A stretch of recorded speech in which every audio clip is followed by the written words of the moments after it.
সারাদিন যুদ্ধের পরে এই হচ্ছে হাঁসের ফাইনাল লুক। চলেন আপনাদের সঙ্গে শেয়ার করি কীভাবে আমরা সারাদিন একটা হাঁস নিয়ে যুদ্ধ করলাম। তো একটা হাঁস কিনে আনছে ভাইয়া, এটা মনে হয় ১,৫০০ টাকাতে কিনে আনছে, কি জানি চীনা হাঁস, আমি আসলে এত ভালো করে সব কিছু চিনি না। অ্যান্ড হাঁসটা ভালোই ওজন ছিল, প্রায় ২ কেজির উপরে। এখন হচ্ছে যুদ্ধ চলছে কীভাবে এটার হচ্ছে পশমগুলো তোলা যায়। অ্যান্ড এইটা হচ্ছে একটা টেকনিক বের করছে রিয়া, যে উপরে নাকি ওই হলুদ আর হচ্ছে আটা দিয়ে একটু গরম করে করে লাগাই রাখলে দেন হচ্ছে যখন শক্ত হবে তারপর হচ্ছে আপনি আগুনে পুড়ে এটা তুলে ফেলে তখন হচ্ছে পশমগুলো একদম উঠে আসে আর কি। তাহলে হচ্ছে আর হাতে কষ্ট করতে হয় না, কারণ সবাই জানেন হাঁস যতই আপনি বাইরে থেকে ছিলাই টিলাই আনেন, যাই করে আনেন, বাসায় এনে একটা একটা একটা করে পশম তোলা বিশাল কঠিন ব্যাপার। তো অবশেষে আমাদের সেই টেকনিকটা হচ্ছে ফেল হয়েছে, আমরা হচ্ছে পারি নাই ওইভাবে তুলতে, হয়তো বা ওইভাবে তুলতে আসলে প্রফেশনাল একটা ব্যাপার লাগে, বেশি করে দিয়ে তারপর হচ্ছে তুলে আনতে হয়, ওইটা আমরা পারি নাই। পরবর্তীতে ভাবলাম যে এটা কাইটা কাইটা একদম পিস করে ফেলি।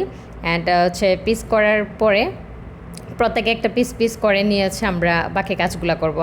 দেন হচ্ছে হাঁসটা বসাইছে। অ্যান্ড আমার আপুর হাঁস রান্না অনেক মজা, সেই জন্য হচ্ছে আমরা ভাবছি যে হচ্ছে আপুই রান্না করবে, আপুর হাতে রান্না ছাড়া তো খাওয়া যাবে না, ঠিক না বলেন? এই হচ্ছে রান্না শুরু হয়েছে, চলতেছে। অ্যান্ড হাঁস রান্নার আরও একটা কঠিন ব্যাপার হচ্ছে খুব ধৈর্য সহকারে এইটা কষাইয়া কষাইয়া কষাইয়া রান্না করতে হয়, না হলে হচ্ছে ভেতরে মশলা ঢুকে না, অ্যান্ড হচ্ছে খেতেও মজা লাগে না। অনেকে কী করে যে পানি দিয়ে একদম সিদ্ধ করে ফেলে মশলা টশলা দিয়ে, দেন হচ্ছে শুকায়, বাট আসলে ওইটা মজা লাগে না, ওইটা হচ্ছে মনে হয় একদম সিদ্ধ করা একটা কিছু। বাট এরকম আপনি অল্প তাপে অ্যান্ড ধীরে ধীরে হচ্ছে অল্প অল্প করে মশলা দিয়ে যখন কষাবেন তখন এটার টেস্টই অন্যরকম হয়ে যাবে।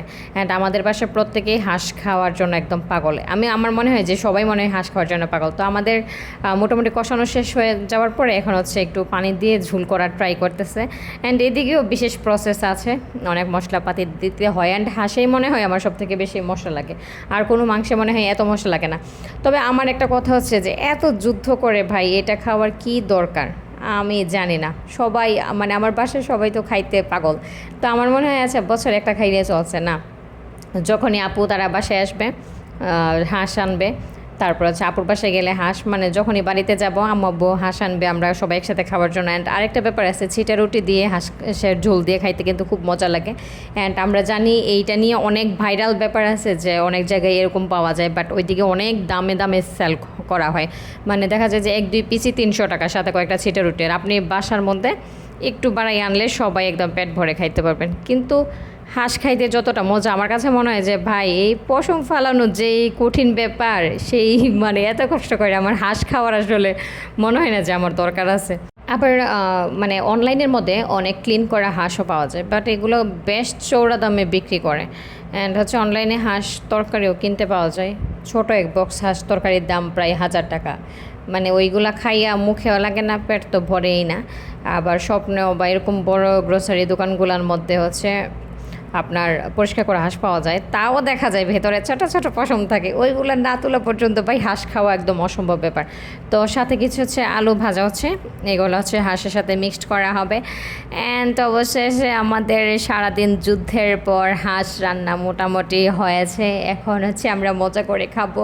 আল্লাহ জানে তাও কিছু পশম আছে কিনা, যদিও হাঁসের চামড়া ফালানো যায় কিন্তু মজার জন্য আমরা ফালাই না। তো সবাই ভালো থাকবেন, আসসালামু আলাইকুম।